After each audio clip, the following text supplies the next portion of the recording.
Boa noite.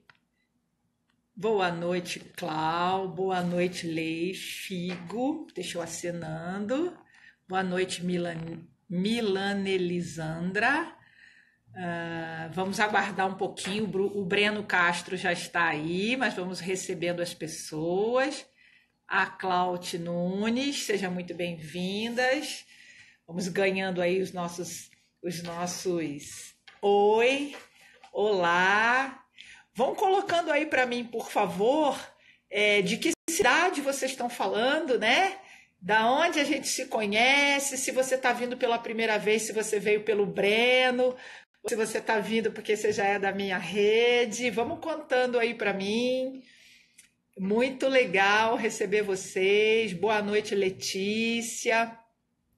Deixa eu dar uma acenadinha. Escreve para mim de que cidade vocês são. Ai, que legal. Deixa eu ver. Todos bem-vindos para a live da Lucimar Delaroli, sempre às quartas-feiras, 20 horas. Programação do mês já aí. Tivemos a Cacá Rodrigues falando da comunicação não violenta. Tivemos a Jamile falando sobre a experiência dela como HRBP lá da mineradora de Maracás, Vanádio de Maracás, Bahia. Oi, prof. Oi, Letijane, tudo bem? Aline da Vic. Opa! Parece que a gente tem reunião amanhã, né? Silmara, seja muito bem-vinda. A Clau vem de São Paulo, é do IBMEC, minha gata, minha amiga.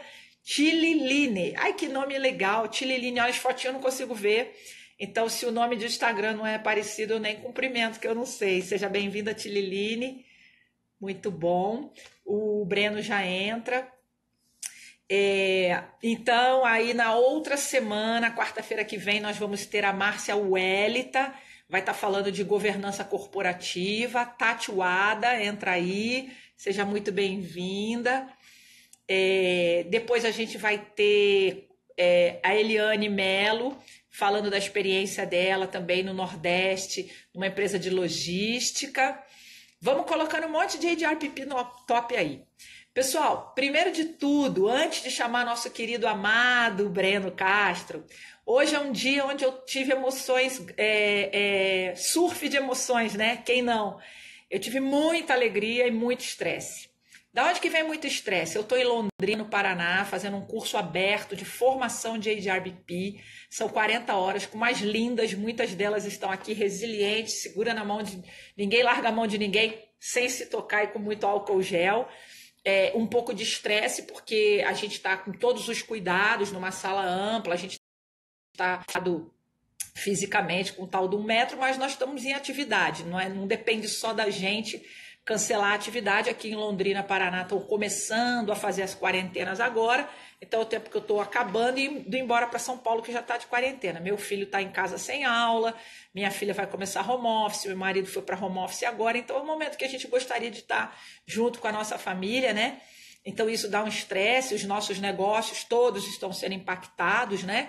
Os pequenos empresários, os pequenos trabalhadores informais, os autônomos, né? Todo mundo, as grandes organizações também, então estresse. Tentando controlar as amígdalas, o hipocampo, né? E a alegria muito grande, gente, que eu tenho que mostrar para vocês, meu filho, que acabou de nascer. Olha aqui, ó, tá embaladinho. Bora mudar uns mundos. Formação de consultor interno de RH, meu filhote, já vai começar a ficar à venda. Já já eu divulgo, colocando os links aqui. Ele, por enquanto, é livro físico, tá? Comprando comigo, obviamente, você vai ganhar autografado, porque ele é um livro independente, ele não foi feito por nenhuma editora famosa. Eu mesmo que fiz, eu mesmo que cuidei. Renata, professora querida, seja muito bem-vinda. A Milane está dizendo que o curso é top, que a professora também é top, gratidão, né? Então esse livro vai começar a ser vendido, tá bom? Ele ia ser lançado no evento presencial agora em abril, aqui em São Paulo, foi adiado por os motivos que nós já sabemos. Então essa é a notícia maravilhosa que eu queria dar, show, muito obrigada. E eu queria falar também rapidamente, antes de chamar nosso convidado, sobre a vibe da felicidade, da psicologia positiva nesse momento em que estamos atravessando uma pandemia mundial. É um momento de alta responsabilidade, é um momento da nossa total solidariedade, é um momento de parar de pensar no eu e pensar no nós. se preservar, ficar dentro de casa, seguir as regras da Organização Mundial de Saúde e de cada governo. Não é momento de pânico, não é momento de desespero, mas é momento de cuidado, sobretudo com as populações mais vulneráveis. Se você pode contribuir, doe um sabonete líquido, doe um álcool gel para quem não pode.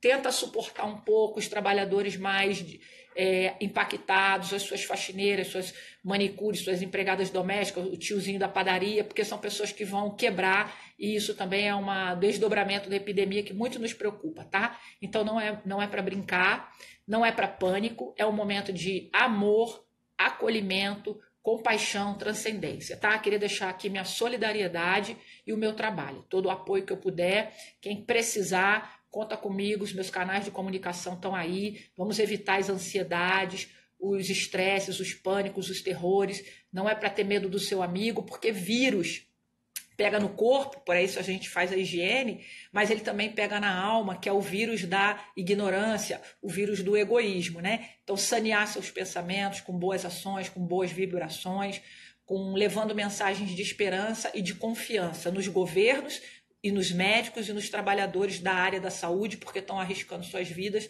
para nos salvar. Em breve teremos uma vacina, mas por enquanto não brinca não, tá? Então era isso que eu queria deixar, estamos juntos. Minha solidariedade, toda segunda-feira às 20 horas estamos fazendo corrente de vibração, qualquer credo está bem-vindo. Renata está lembrando aqui que o álcool gel está em falta por aqui, porque muita gente está estocando, assim como papel higiênico e comida, né, gente? Então, assim, olha a diferença da mentalidade, a gente devia estar doando um pouquinho de álcool gel para os nossos trabalhadores, para os nossos amigos, para as nossas pessoas que a gente possa e que tem dificuldade, tá bom? Sabão líquido, doar um sabonete líquido também é muito bom e orientar as pessoas que sol também mata o vírus, né? Então botar sua roupa para quarar num sol, quando você chegar da rua, se não puder lavar, se não der para lavar, põe no sol, higienizar também óculos, né? E caneta e os objetos também, tá bom? Muito obrigado. Agora com vocês, o retumbante, o esplendoroso, o meu amigo, da qual muito me honra, professor, mestre, que ocupa uma posição muito legal numa empresa sensacional, uma organização sensacional, Breno Castro. Breno, você pediu para entrar lá no começo, vou começar a te procurar aqui de novo, para eu poder te adicionar, tá? Senão você tem que pedir para entrar novamente, porque aqui tem um probleminha. Ó, achei aqui. Vamos convidar Breno Castro. Salve, salve, se chega aqui, Flávia, minha querida, Tati, que bom te ver aqui. Deixa eu ver quem eu pulei. Breno chegando. Pessoal. Boa noite, pessoal. Breno. Tudo bom? Já acompanhando aqui as lives, né, da Lucimar, trazendo muitas pessoas de referência para compartilhar. Eu acho que esse momento de compartilhar, de trabalhar em colaboração, vai muito ao encontro do que a gente está precisando no mundo, né? E a gente faz parte disso, né? Dessa corrente aí onde a gente pode ajudar profissionais a entregar de uma forma mais consistente e buscando realmente a gente, de alguma forma, melhorar dentro do ambiente de trabalho e, logicamente, o mundo de uma forma geral, né? Muito bem, muito obrigada. Estou muito honrada que você está aqui. Sei que o seu tempo não é fraco, não, e você abrir um espaço para estar aqui. Gente, na nossa live, a gente deseja seja bem-vinda com coração. Coração para a gente é beijo, é abraço, é Wakanda Forever, né? Então sobe coração nessa live aí para dar uma estimulada no Breno Castro. Breno, galera, pode começar a postar pergunta, tá? O Breno vai começar, como eu sempre faço, imitando os Mamilos, podcast Mamilos, né? Quem é você na fila do pão, Breno? Me conta um pouquinho da sua trajetória.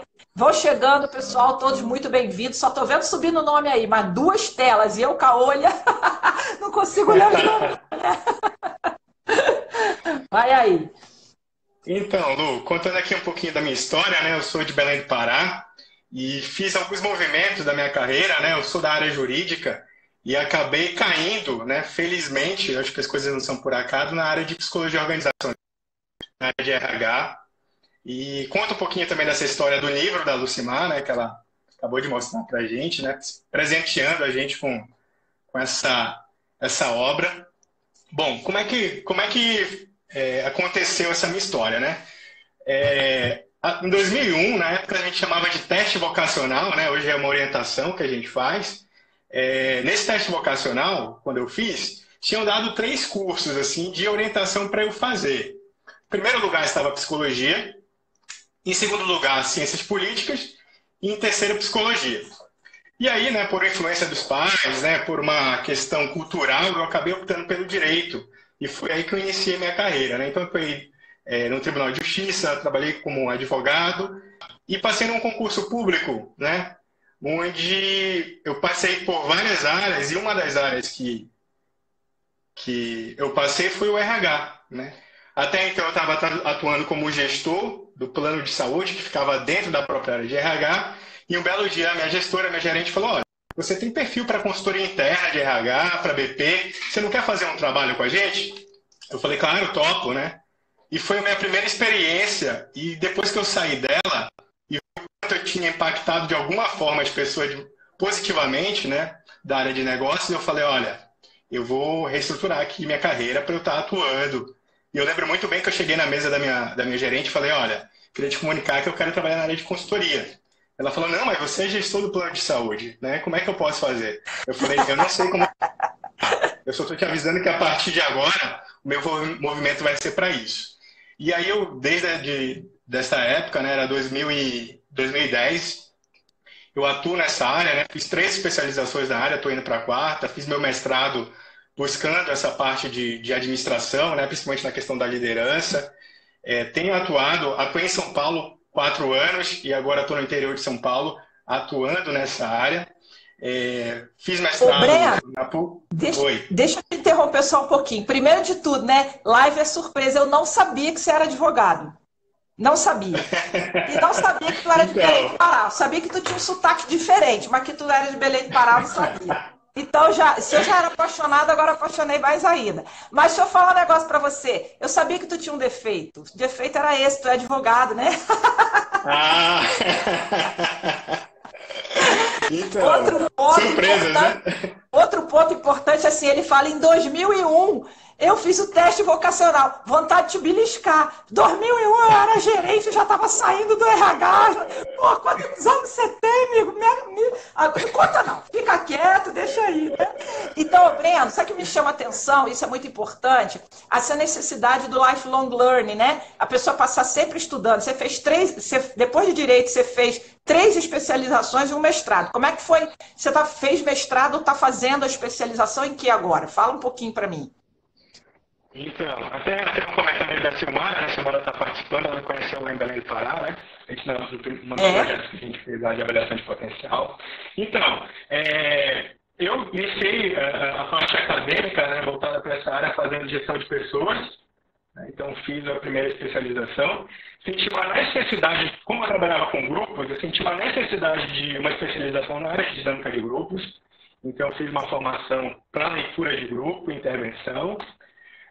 Aí eu fiz mestrado e agora estou fazendo em psicologia transpessoal. É uma necessidade minha, sempre está, e é uma coisa muito minha, viu, Lúcia? Desde a época do direito.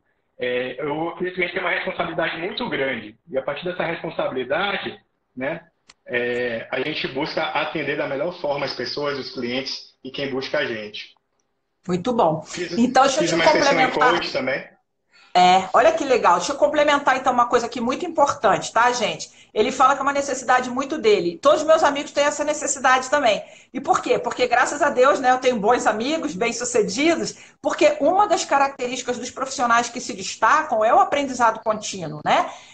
O mundo está muito em evolução, métodos novos surgindo, tecnologia, você tem que se atualizar. Então, quem gosta de ficar encostadinho no saber e ficar estudando com PDF e micropílulas de microlearning, que são sensacionais, são complementos, não dá para ser só isso, tá? O Breno menciona o livro porque ele muito me honra, ele tem um pedaço aqui também. Eu não quero contar muito, não. Depois eu vou fazer só os posts sobre isso. Agora, Breno, então você saiu de gestor do plano de saúde para a área de consultoria. Me conta um pouco o que você tem feito na sua instituição, que é uma instituição destacada em termos de boas qualidades de projeto. Conta um pouquinho o que você tem feito aí, alinhado com as tendências, como é que está sendo o desafio do BP dentro da sua instituição? Então, a gente tem um desafio muito grande. O primeiro desafio é que a gente tem 490 unidades. São mais de 1.000 gestores no nosso campo de atuação. E a gente tem apenas 5 BPs atuando. Então, assim, esse desafio nosso da gente poder agregar valor ao negócio e está atuando e está dando atenção para esses líderes da empresa é muito alto. A gente tem visto alguns movimentos dentro da própria empresa de mudança de mindset, mudança de modelo mental, né? E aí a gente está falando da cultura, ter uma cultura mais ágil, mais voltada a entregar valores do ágil, né? Para o cliente, fazendo mais com menos, né? A gente tem muito projeto nesse sentido. Além desses, a gente tem muito também da questão que tem se falado muito, né? Que é a experiência do colaborador, né? O employee experience. Que aí vai muito ao encontro do que você está trazendo, da felicidade, né? Então, assim, quantas pessoas estão felizes atuando onde elas estão? E como a gente pode produzir a felicidade dentro do nosso trabalho? É outro ponto que a gente tem colocado como ponto focal. Além disso, a gestão do estresse também, né? A gente tem vivido, principalmente no momento de agora, no momento atual, onde a gente está vendo as coisas acontecendo, né? Saindo um pouco da curva do complexo, indo já para a curva do caos, né? E a gente tentando entender como é que está funcionando isso, a gente tem estudado bastante a questão da gestão do estresse. Como é que a gente pode avaliar, principalmente o gerente de unidade, o quanto ele tem um papel fundamental na questão do estresse dentro da unidade. O Nordes está comentando, que desafio, meu irmão. Eu também achei. Como é que 5 BPs dão conta de 1.000 líderes em 470 unidades? Você já tinha comentado comigo que os seus BPs eles são mais ligados a processos, né? Digamos que eles têm uma atuação mais especialista do que propriamente de coach ou mentoria direta com os líderes. Isso é correto? É isso mesmo. A gente acaba atuando mais a nível de projetos, grandes projetos. Então, estar em sala com esses líderes, fazer movimentos de coach de equipes e não um coach individual. É essa forma que a gente consegue estar atuando e estar entregando valor para a empresa. E é um desafio do ponto de vista da estratégia, porque quando a gente faz o benchmark com outras unidades e vê a forma de atuação, esse ponto ele impacta bastante. Então, o movimento que a gente está pretendendo fazer agora é conseguir aumentar a nossa estrutura de BP justamente para a gente dar suporte a esses líderes. A Priscila está dizendo que a gente é show. Eu concordo. A gente é show. Mas vocês aí nos assistindo também são show. Gente, nosso objetivo aqui é compartilhar a experiência, tá? Então, por favor, coloquem suas perguntas, tragam seus casos. Breno está aqui porque ele puder ajudar e eu também. Breno, conta para mim um pouco dos projetos que você tem realizado, daqueles que você percebe de maior impacto, tanto na rentabilidade, no resultado da tua instituição, quanto também na qualidade de vida, na felicidade, no gerenciamento do estresse dos seus colaboradores. Legal. Eu vou compartilhar um pouquinho aqui, até falando do modelo tradicional de consultoria, do ciclo da consultoria, e como é que a gente tem atuado em colaboração com as pessoas que estão nas unidades, né, dentro das unidades de negócio, para a gente entregar soluções de forma mais assertiva. Então, assim, eu falei um pouquinho do ágil, né, a gente tem buscado ser uma RH ágil, né, a gente tem vários desafios. E aí, falando um pouco do ágil e do modelo tradicional de consultoria, né? O modelo tradicional de consultoria, a gente é demandado, né? Tem uma proposta, tem um contrato, a gente faz o diagnóstico. Esse diagnóstico, muitas vezes, a gente não conversa tanto com quem está fazendo a demanda, a gente traz para a especialista e depois a gente entrega uma solução. Olha só, quanto tempo a gente leva para fazer isso? E aí o RH 4.0, que a gente chama, a gente não pode pensar que esse ciclo ele tem que ser fechado. Pelo contrário, quando a gente pode ter flexibilidade de atuar junto com quem demanda da gente esse processo, a gente consegue, de fato, entregar aquilo que precisa. Eu gosto de uma máxima que o pessoal fala bastante em Stanford, que é, se você está querendo entregar um projeto perfeito, você já está entregando atrasado. Por quê? Qual é a máxima? Se eu vou demorar um tempo para estruturar... Oi, desculpa. Desculpa te interromper um pouquinho. A Dani disse que ela chegou um pouquinho atrasada e ela quer saber que instituição você trabalha. O Breno não tem autorização para divulgar o nome da empresa dele, tá? É uma questão de compliance da organização. Ele trabalha numa empresa pública, numa instituição financeira pública e hoje ele está lotado em São Paulo interior. Então, o que nós estamos entendendo aqui é exatamente isso. Como que numa empresa pública voltada para o mercado de serviços financeiros, está se conseguindo fazer coisas tão interessantes, tá, Dani? E ela também, a Silmara fala assim, se você puder, fale da metodologia ágil e o que eu tenho, e o que tem sido possível utilizar na realidade local lá. Muito bom. Então era sobre isso mesmo que o Breno estava começando a narrar. Tá todo mundo alinhado aqui, viu? Eu vou olhando para o lado aqui que eu estou mexendo no Note, pegando as perguntinhas de prova, né? Tranquilo. Fica à vontade, Lucimar. E o Breno também tem uma atividade. O Breno também tem uma atividade acadêmica. Breno também é professor. De que tipo de. É graduação, Breno? Pós? É da pós-graduação. Tem até alguns alunos aí online, né? A Rafaela acabou de entrar, é uma minha aluna, tem outros alunos aí que estão participando também da live. Na psicologia organizacional, uma das disciplinas que eu leciono. Show. Então você estava contando, muito obrigado. Gente, toca a pergunta aí, isso aqui é para ser interrompido mesmo. Me fala então, no RH tradicional, você quer fazer o perfeito, você acaba fazendo errado. Você estava citando a frase de Stanford, né? Da Universidade de Stanford. Qual que era o autor, você falou? Não, é uma máxima que as pessoas das startups ali, elas falam bastante, né, nessa questão da entrega de projetos. E a gente falando dessa questão do ciclo de consultoria tradicional e quanto a gente precisa ser flexível para estar atuando e entregando projetos e soluções cada vez mais rápido e de qualidade. Porque às vezes a gente confunde, né? Ágil não é entregar rápido. Ágil é entregar com valor tempestivamente aderente à necessidade do cliente. Então, sobe coração nessa live aí, gente. Sobe coração que o cara falou a frase que tem que botar no post do Instagram. Entregar ágil não é rápido. Ágil é de alto valor agregado, né? Exato.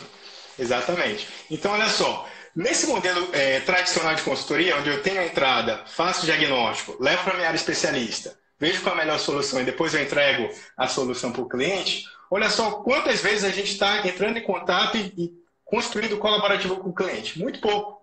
Muito pouco. O que é que eu tenho feito hoje e que dá muito certo? Eu utilizo os valores do ágil e um deles é colaboração do cliente mais que uma negociação de contratos. É justamente a partir do início eu já faço essa co-construção. E aí, falando um pouquinho da metodologia, não sei se é o momento agora, Lu, mas claro. O pessoal já estava perguntando. O que é que eu faço? Eu vou negociar com o diretor um projeto. O que é que eu faço? Eu faço uma metodologia baseada no Design Sprint do John Kenneth. Aliás, é um livro ótimo para a gente ler, que é o do Design Sprint. Eu peço para ele, olha, me fala então, vamos supor que seja um projeto de liderança. Eu falo, então me passa pessoas, ou gerentes, ou gestores que possam fazer um trabalho colaborativo e a gente pode fazer o diagnóstico da melhor forma possível. Ele me passa as pessoas, eu tento pegar de várias áreas, não só, além de várias áreas, de várias funções, né, dentro do pipeline da liderança. A gente se reúne, eu falo que a gente vai fazer um projeto de diagnóstico e não um projeto de entrega. A gente fala quais são as dores, a gente faz um mapa da empatia para entender quais são as principais dores que a gente precisa estar entrando em contato. Eu estimulo eles a fazer um bench, verificar em outras unidades, ou então em outras empresas, outros bancos, etc. E aí a gente volta e colaborativamente esse projeto. Então, o que é que eu estou fazendo? Eu estou construindo o diagnóstico com o meu cliente. Diferente do modelo tradicional, onde eu construo com a área especialista.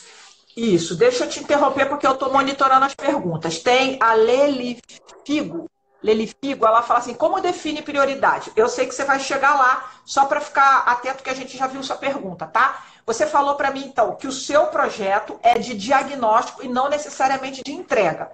A entrega vai depender do que aparece no diagnóstico, porque pode ser que você tenha solução interna, mas pode ser que você tenha que comprar solução do mercado, e isso aí vai depender de uma série de outros fatores. Estou correta? Exatamente isso. Tá. Uhum. Então, meu contrato, ele não é de solução, é um contrato de diagnóstico. Olha só, já muda o mindset.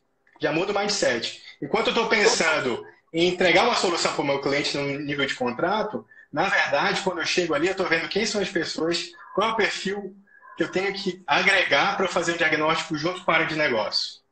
O que é que isso gera para mim? Isso gera uma assertividade. Eu estou diretamente com as pessoas que lidam com o problema ou com a dor, e eles precisam ter solução. Eu tenho 5 pessoas além de mim engajadas, porque a partir do momento que elas estão construindo comigo, elas já estão se engajando, pensando na solução e querendo entrar. Então, muitas vezes, quando eu saio do diagnóstico, bem feito, ele quer participar comigo na solução. Ele falou, Breno, eu quero entregar essa solução junto. Então eu ganho, e aí vem a questão do desafio que eu falei logo no início, que é, poxa, a gente está só 5 BPIs dentro da minha unidade. Não, pelo contrário, quando eu faço isso, eu trago mais 5 para trabalhar comigo. Então olha como é que eu ganho. Exponencial, né? É exponencial. Como é que eu ganho? Exatamente. Muito ganho legal. Exponencialmente. Então, gente, olha que interessante. A gente também usa a nossa máxima aqui, que é assim, para gerar engajamento, tem que gerar participação. Né? Ninguém se engaja naquilo que ele não ajudou a co-criar. Então, quando o Breno, junto com a equipe dele, faz um engajamento do time para um bom diagnóstico, fatos, dados, metodologias, o cliente se empolga, né? Ele se empodera, ele toma posse daquela situação e aí ele começa a ter exponencialmente braço para trabalhar. Fez sentido isso, Breno? Com certeza. E aí a gente parte depois do diagnóstico para a solução e para o plano de ação. E aí tem uma questão que na negociação eu teria que fazer, que era falar qual era o papel do demandante, do diretor, do gestor que me contratou. Agora ele já sabe muito bem, já está definido qual é o papel. E ele sabe o que é que ele tem que fazer. Então, muitas vezes, quando a gente faz essa solução interna, traz isso. Às vezes eu tenho que contratar externo. E aí já é um outro momento, né? Já é um outro tipo de solução, que é o externo, mas que as pessoas que participaram desse sprint diagnóstico vão poder participar também. Tá. Então, você está me dizendo que em termos de metodologia e ferramenta, você usa de diagnóstico o design sprint. Você usa também design thinking? Usamos. O que você usa mais de metodologia? Então, existem várias ferramentas, né, de consultoria que a gente utiliza, mas aí falando especificamente do ágil, eu gosto de usar alguns artefatos do design thinking. Um deles é o mapa da empatia ou persona. Né? Então, para quem não conhece, persona, o mapa da empatia, é uma ferramenta onde eu vou empatizar com aquela pessoa que eu estou preparando uma solução ou um serviço. Então, lá eu vou falar das dores, eu vou entender qual é o perfil daquela pessoa, quais são as principais necessidades, e a partir daí eu vou construir uma solução. Então, esse é um dos artefatos que a gente utiliza. Outro artefato que a gente utiliza, que já é do Design Sprint, é o Crazy Eights. Então, as pessoas, elas depois que têm o diagnóstico, elas individualmente criam 8 versões de soluções para aquele problema, individualmente. Depois a gente faz o brainstorming colaborativo. Por quê? Porque o Keenan fala o seguinte, ele fala que existem pessoas que são tímidas e geralmente, nesse momento do brainstorming, vence aquele que consegue se comunicar melhor e não a melhor ideia. Então, a partir daí, ele modificou e primeiro existe esse brainstorming individual, né? Silencioso, e depois é colaborativo. Então, é uma outra ferramenta que eu utilizo bastante, que serve não só para consultoria, mas também quando você estiver criando soluções dentro da sua unidade, dentro da sua área.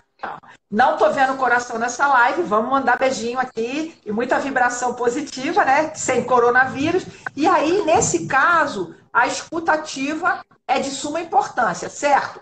Ele vai responder, mas eu também quero que ele responda a nossa outra colega que fala de prioridade. Como é que você, com 5 para ter 470 unidades, 1.000 líderes, prioriza? Eu acho que foi isso que ela quis perguntar, sobre prioridade. Se não é isso, me fugiu o nome aqui que já sumiu da minha tela. Refaz a pergunta para a gente, tá? Então, falaram sobre escuta ativa e sobre prioridade. Breno. Hoje a gente tem pensado proativamente como é que a gente vai dar da melhor forma os colaboradores. E quando chega a demanda, a gente tenta atender todas. Muitas vezes, dependendo do momento, a gente não consegue atendê-las. E qual é uma das formas da gente priorizar isso? É o pipeline da liderança. Eu ver qual é o líder que está acima. Eu vou impactar mais um líder de líderes ou um líder de pessoas? Eu vou impactar um líder de líderes. Então, assim, a partir de eu ver dentro da cadeia hierárquica dele qual é a que está acima, eu consigo ter uma maior abrangência. É dessa forma que a gente tem priorizado os projetos. A prioridade segue, eu brinco que é o tamanho do estrago, né? O impacto da não ação no resultado. Isso segue um pipeline de liderança, que obviamente quanto mais estratégica a liderança, a gente imagina que o problema ele é mais impactante em termos de negócio. É isso? Exato. Tá bom. Isso, e sobre a escuta empática, a escuta ativa que o outro colega perguntou? Então, é extremamente importante. Eu falei da metodologia, mas antes da gente iniciar esse encontro, a gente faz uma sensibilização das pessoas. Então, a gente fala da escuta empática, do olhar para o outro, de tirar esse julgamento, e a gente tem esse vício, né, de comportamento de estar sempre julgando, e a gente faz uma dinâmica de sensibilização antes da gente entrar, de fato, nesse diagnóstico. Justamente para se preparar. Inclusive, a gente faz até técnicas de mindfulness, justamente para a gente diminuir o nosso nível de pensamento acelerado, para a gente poder se concentrar no momento presente.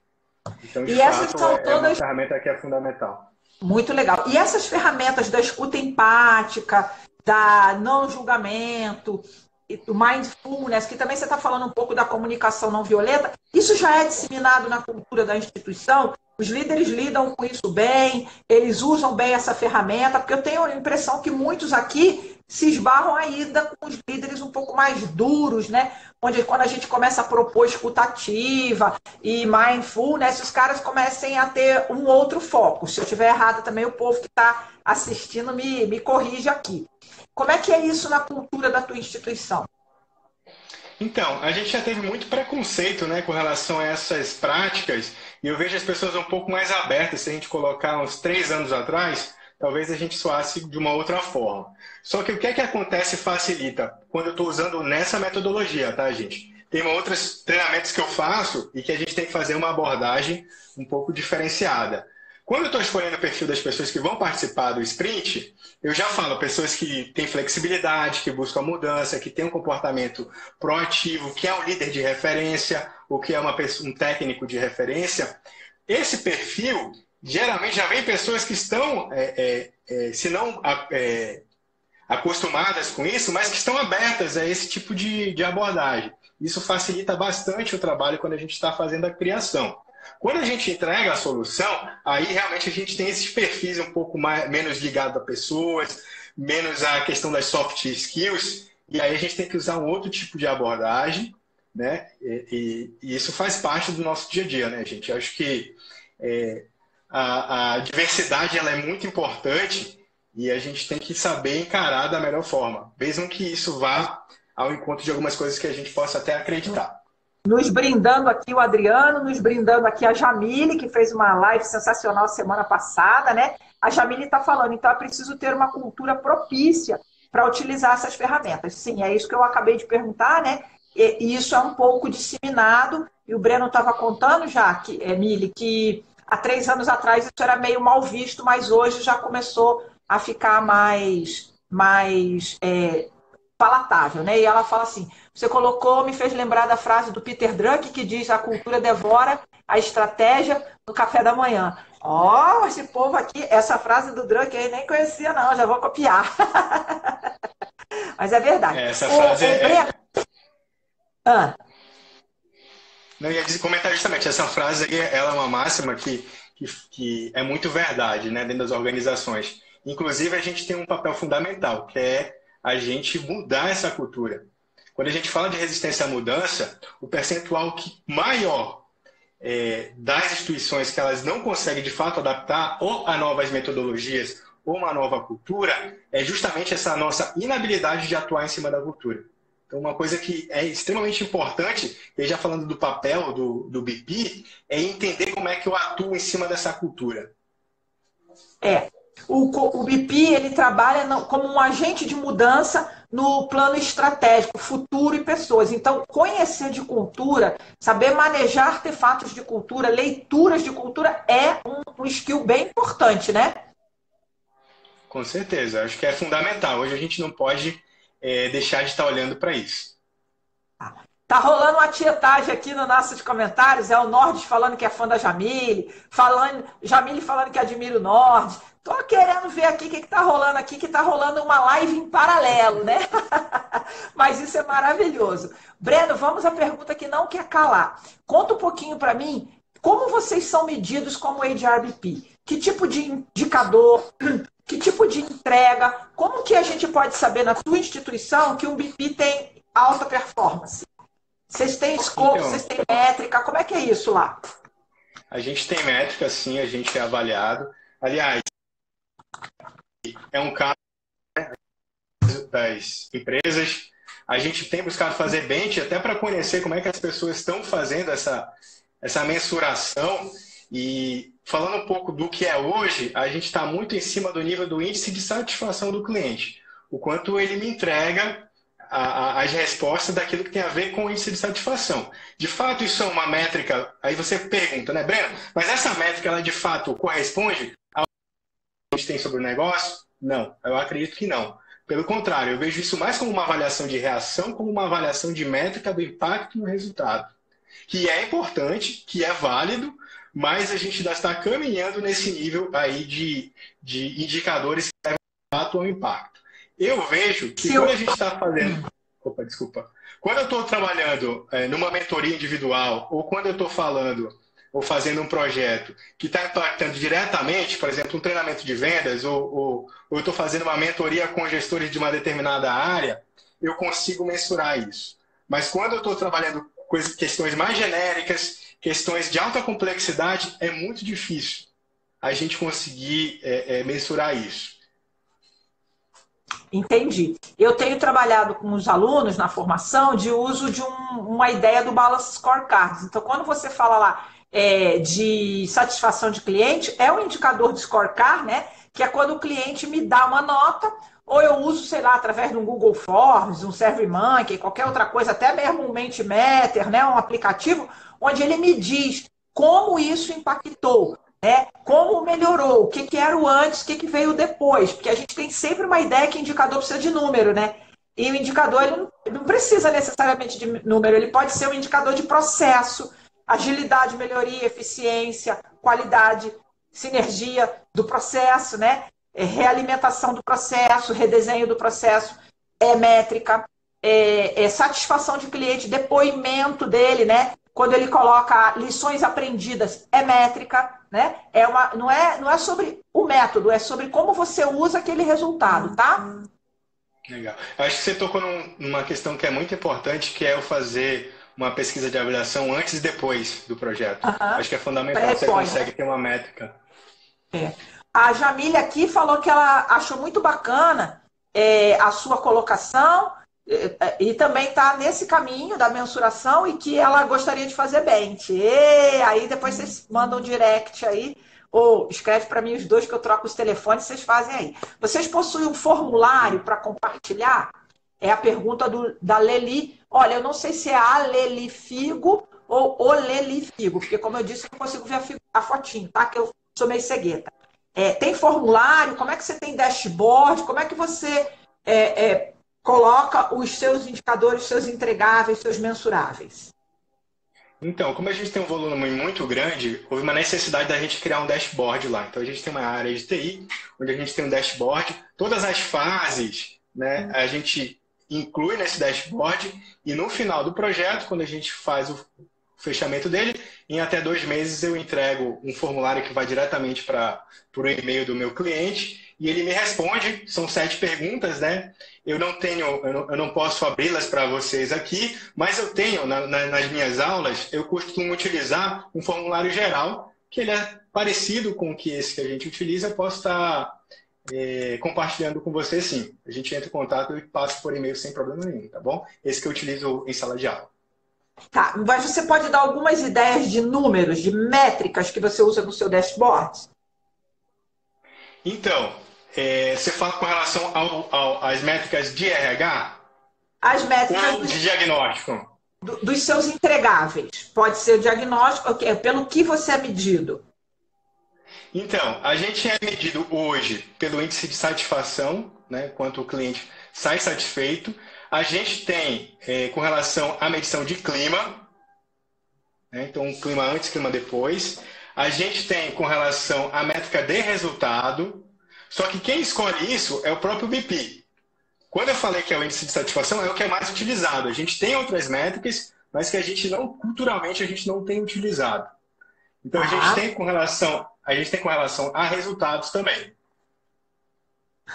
Tá todo mundo querendo formulário. Gente, aqui a gente não tem formulário, não. Aqui a gente tem conceito, tá? Porque como o Breno não tem autorização institucional, nem para falar o nome da empresa, porque tem uma governança lá, também não necessariamente ele pode compartilhar as planilhinhas, né? Mas aqui, se você entende as métricas, as planilhinhas, Google consegue, tá? Mas depois vai mandando direct aí, vamos ver o que dá para ser feito. Vai aí, ó, faz sucesso é assim. Faz sucesso é assim. O que eu falei que eu posso encaminhar, o que eu falei que eu posso encaminhar, o pessoal está pedindo, é o formulário que eu utilizo nas minhas aulas, que ele é mais genérico e eu posso caminhar sem problema. A gente gosta de compartilhar, mas tem coisa que realmente, por exemplo, às vezes eles também me pedem, né, dashboard. Todos dashboard, como eu não sou empregada de nenhuma empresa, meus dashboards são de cliente. Então, como é que eu compartilho, né? Tem que pedir autorização, tá? Mas legal, o formulário pode ser compartilhado sim. Gente, na minha bio, fazendo aqui uma propagandinha, você tem o link, você entra lá no grupo do Telegram de liderança, o grupo de Telegram de HRBP Top, e tem ainda no WhatsApp o grupo de felicidade. Então, entra lá no grupo de HRBP Top, que esse formulário o Breno vai deixar lá para mim amanhã, lá no Telegram, tá? Não vai botar aqui, não. Vamos embora puxar material lá. O grupo tá muito legal. A gente está para fazer um encontro presencial aqui em São Paulo, que o Breno vai... Aqui não, lá em São Paulo, que o Breno vai estar presente. Vai estar presente também o Salim, outro querido que está participando aqui comigo no livro. Ó, a Jamile, que está comigo no livro. Estou chamando o povo do livro. Vai vir o Bruno, vai vir o Thales, vai vir um monte de gente que ajudou a escrever, fora os tímidos, que é o Ronaldo, a Penha, que não vem, tá? Então, vai lá, que lá tem coisa boa e a gente compartilha, tá bom? Então, aqui tem uma pessoa também, peraí, que perguntou, o Nordes, Breno, é aplicado uma pesquisa de satisfação ao cliente? Isso seria uma métrica ou algo parecido? Pergunta do Sim, é justamente estava falando. Com relação a indicadores, o que a gente mais utiliza, inclusive, é essa métrica de satisfação, né? Então, são 7 perguntas e o que é avaliado é justamente tempo de entrega, né? Falando de forma geral, tempo de entrega, o quanto isso impactou o negócio. Então, são perguntas, mas que estão no viés da percepção do cliente e não da percepção de números frios. Aham. Me fala um pouquinho mais sobre isso. Então, a gente tem uma flexibilidade de escolher esses indicadores. Logicamente, o BP, né, junto com o seu gestor, com a sua coordenação, ele faz o acordo disso. Mas, se é um projeto que eu consigo, né, na visão do BP, fazer métricas de resultado, a gente inclui isso como ponto. Mas as perguntas, no final, elas são as mesmas. E acaba sendo muito mais da perspectiva do cliente. O que a gente está buscando e está tentando evoluir é justamente essas métricas que fogem à percepção do cliente, né? E que a gente consegue ver de uma forma mais objetiva.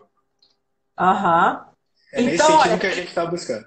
Maravilha. A Silmara está super contribuindo aqui, dizendo o seguinte: importante o que o Breno está dizendo. Qual a dor? No que querem ajuda? No diagnóstico, o problema se mantém ou a dor de verdade é outra? Muito legal. Então, o diagnóstico, gente, ele dá uma clareza muito grande. E por isso que a entrega do Breno é lá em cima de diagnóstico. E o mapa da empatia, você baixa no Google grátis, entra lá, coloca mapa da empatia ou persona, você vai encontrar. Também, se for lá para o nosso grupo aí de RBP Top, também posso colocar lá. Vamos anotando aí para lembrar. E é muito legal essa sua contribuição, tá, Silmara? Tô te esperando lá no grupo, viu? O Norte está dizendo que o grupo é top demais. Qual que é o grupo que é top demais? O meu? É o meu, sobe estrelinha aí, sobe coraçãozinho nessa live, né?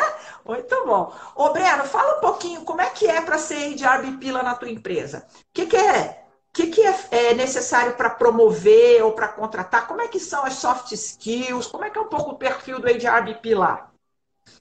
Então, para fazer parte, né, da nossa área, existe um processo seletivo interno, né? Todos são concursados, né? Eles entram como técnicos e a partir daí tem um plano de carreira dentro da empresa. Hoje a gente não tem um plano de carreira como é no mercado, especificamente para a BP, né? Então a gente tem uma carreira técnica, onde eu vou até o nível de sênior, e tem a carreira de gestão. E aí dentro das várias áreas existe a área de RH e esse plano de carreira está ligado a esse grande plano, não um plano específico da área de RH. E para participar, né, você faz um processo seletivo interno, onde as pessoas que já estão na área vê se você tem os comportamentos que são necessários, né, as competências, os conhecimentos e habilidades e atitudes para ser um BP, né, um consultor interno de RH. Você lembra algum item de competência que é medido? Desculpa, não. Você lembra que pode citar para a gente alguma competência que é requerida, o que é avaliado, o que pesa, né? Então, primeiro, capacidade de diagnóstico, né? Então, o BP ele tem que ter essa habilidade de conseguir fazer diagnósticos, de conseguir entrar sem pré-julgamentos em uma unidade. Existe a parte técnica do diagnóstico, as ferramentas, mas existe uma habilidade. Essa habilidade ela é extremamente importante. A habilidade de percepção, de quando eu vou numa unidade, eu já entendo como é que está funcionando, como é esse mecanismo, né? Qual é aquela subcultura daquela unidade. Então, isso é algo que é muito relevante. O segundo é a capacidade de comunicação. O quanto eu tenho uma capacidade de comunicação para eu levar esse diagnóstico, às vezes ter que influenciar, porque muitas das vezes a gente é demandado e o cliente já sabe qual é o input e o output dele, ele já sabe o que ele quer como solução. Ele já, inclusive, já tenta te contratar com a solução. E muitas das vezes eu tenho que ter uma persuasão para mostrar para esse meu cliente de que essa entrega que ele está querendo não vai resolver o problema dela, né? Então, existe essa capacidade de persuasão, eu fiquei encantada, né? É Fiquei muito encantada, porque você está me dizendo que precisa de uma habilidade técnica, ferramental para fazer diagnóstico. Então, por exemplo, fazer estudos de ferramentas ligadas ao Scrum, ao Design Thinking, ao Design Sprint, é uma competência de uma qualificação. Mas você também falou de uma capacidade humana, uma soft skills, que é uma capacidade de entrar sem julgamento. Então, como você adquiriu essa habilidade? Que tipo de formação você fez? Que tipo de formação esses BPs fazem que dá a ele essa habilidade humana de leitura de grupo, de manejo de grupo? Você, por exemplo, fez a sociedade de dinâmica de grupo, né? Isso, exato. Tá. Inclusive fazendo uma subespecialização na sociedade brasileira para me tornar coordenador, onde eu posso também fazer outros formadores, né, participarem da ação. Tá. Então, e aí é uma questão interessante que tem a ver com essa minha formação em dinâmica de grupo e tem a ver com a minha atuação enquanto BP, que é justamente essa percepção. Quando eu entrei para fazer dinâmica do grupo, olha a minha ideia, gente, totalmente errado, olha só. Eu queria conhecer técnicas de dinâmica do grupo, para o grupo me entregar aquilo que eu queria enquanto coordenador. Deu para entender? Ou seja, eu quero trabalhar, eu quero um grupo mais sensível, eu quero um grupo que busque mais soluções. E eu tinha que ter no meu repertório algo que influencia esse grupo a me entregar isso. E aí, na primeira reunião que a gente teve na dinâmica dos grupos, foi perguntado qual era a expectativa e eu trouxe essa expectativa. E o coordenador falou o seguinte, já para a gente começar em algumas coisas. A gente não está aqui para influenciar o grupo ou para intervir. Está aqui para fazer uma leitura do grupo e fazer uma intervenção. Então, foi a primeira... Isso, quando é traumático, a gente não esquece também, né, gente? Então, já chegou trazendo essa questão para mim. Então, ele falou, a gente não está aqui para pegar a ferramenta e aplicar esperando algo que eu, coordenador do grupo, quero. Eu estou aqui para identificar qual é a necessidade do grupo e, a partir das dinâmicas e ferramentas, eu vou fazer com que esse grupo encontre a solução, porque o grupo tem a solução melhor do que o coordenador. Então, assim, eu diria que é um valor, né? Um valor, isso é um valor, eu entender isso é um valor. Se eu tenho esse valor, eu consigo fazer eu crio uma habilidade de diagnóstico muito maior do que se eu for aplicar uma ferramenta. Por quê? Porque eu não tenho pré-julgamento. E eu já parto do princípio, quando eu vou trabalhar com um grupo, de que aquele grupo ele tem a solução. Eu só tenho que ser um mediador disso. E quando eu entro dessa forma, eu entro de uma forma totalmente diferente. Então, quando eu falo de diagnóstico, eu falo dessa capacidade, né, de fazer diagnóstico, de ter percepção, que ela também tem um nível intuitivo e não só racional, né? A gente vive num mundo muito quadrado, muito racional. Existe uma questão que é intuitiva também, né? A psicologia transpessoal a gente fala, né? A gente é razão, a gente é emoção, a gente é sensação e intuição. Essa capacidade intuitiva, ela aumenta e ela acelera a partir do momento que eu mexo nos meus valores. Pessoal, é assim, ó, tá faltando 10 minutos, a última live acabou acabando, não deu nem para dar tchau. Então a gente está fechando. O que eu vi aqui, ficou faltando uma pergunta que a Aline fez, é a quem você se reporta, a quem os BPs reportam. Você ouviu? Foi, ouviu? Falhou. Falou no finalzinho. A Aline fez uma pergunta, a quem os BPs da tua instituição reportam? Você reporta para quem? Ok. Então, eu tenho um coordenador e tenho um gerente que fica da minha unidade, e a gente se reporta a parte estratégica, a parte do dashboard. Existe uma área específica que fica em Brasília, onde eu estou me reportando diretamente para ela também. Uma questão que é importante é a gente está revendo todo o nosso modelo, né? A gente já está sentindo necessidade de avançar nesse modelo. Então, questão de indicador, questão de como é que eu posso atuar de uma forma mais próxima dos gestores, a gente está revendo isso. Eu estou participando desse Está convidando a Lucimar para ir lá bater um papo, né? Está convidando a Lucimar para ir lá bater um papo, isso. Que o coronavírus. Lucimar vai estar com a gente. Senão a gente faz uma live também, sem problema nenhum. Pessoal, então deixa eu comentar uma coisa aqui para vocês. O Bruno, além de professor de faculdade, ele também estava comigo no curso de formação de consultor interno de RH São Paulo Interior. A gente fazia isso através da Garbuio, uma consultoria de um nosso grande amigo que é professor também, atuou muito tempo nessa área, que é o Américo, mas o Américo, por um reposicionamento, não está fazendo esse curso. Nós estamos abrindo uma nova possibilidade de parceria, de curso aberto de formação de consultor interno lá em São Paulo Interior, Campinas. Então, estamos aqui disponíveis. Se vocês tiverem consultoria e quiserem levar, além dos cursos in company, tá? O meu já está indo Brasil afora. Estou aqui agora em Londrina pegando o sul todo. Já estamos fazendo um contato também para Nordeste. Então, os cursos abertos, fora os in companies. Então, o Breno é um professor que dá aula da metodologia, de diagnóstico, de processo. Cara fera, tá? Além, obviamente, de ser o HRBP Top, tá no meu livro. Então, eu quero começar te agradecendo. Mensagem final, Breno, faltam 6 minutos. Agradecendo todo mundo, desejando que vocês tenham a higiene psicológica, espiritual. Segunda-feira, 20 horas, corrente de vibração pela cura do planeta. Quarta-feira, live. Breno, palavras finais, gratidão imensa de ter você aqui comigo. Eu que agradeço a oportunidade, tá? Desde quando Aliás, todo o convite que a Lucimar faz, eu digo sim. Porque sempre é coisa boa, gente. Então, é uma pessoa maravilhosa, vocês conhecem aí, né? Uma excelente profissional e, mais que isso, uma excelente pessoa, né? E tenho os meus agradecimentos. Esse livro, gente, está super top. Comprem, vai valer a pena, viu? Esse livro aí, fazendo, né, referência aí a várias pessoas que colaboraram também para esse livro, né?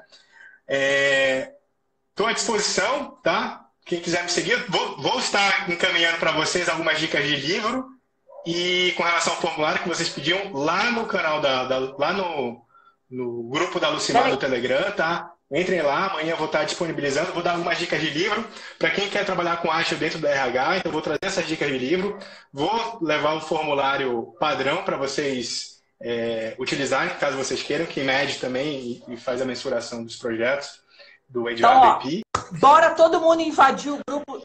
Bora todo mundo invadir o grupo Telegram. Eu sou o HRBP Top através do Linktree aqui da bio, Linkercare, se eu esqueci o nome dele. Breno não vai botar nada no WhatsApp, vai botar para lá e depois a gente abre para vocês. Gratidão, felicidades. Durmam com Deus. Breno, meu querido. Gratidão. Namastê. Tchau. Beijão. Tchau, gente. Foi um prazer.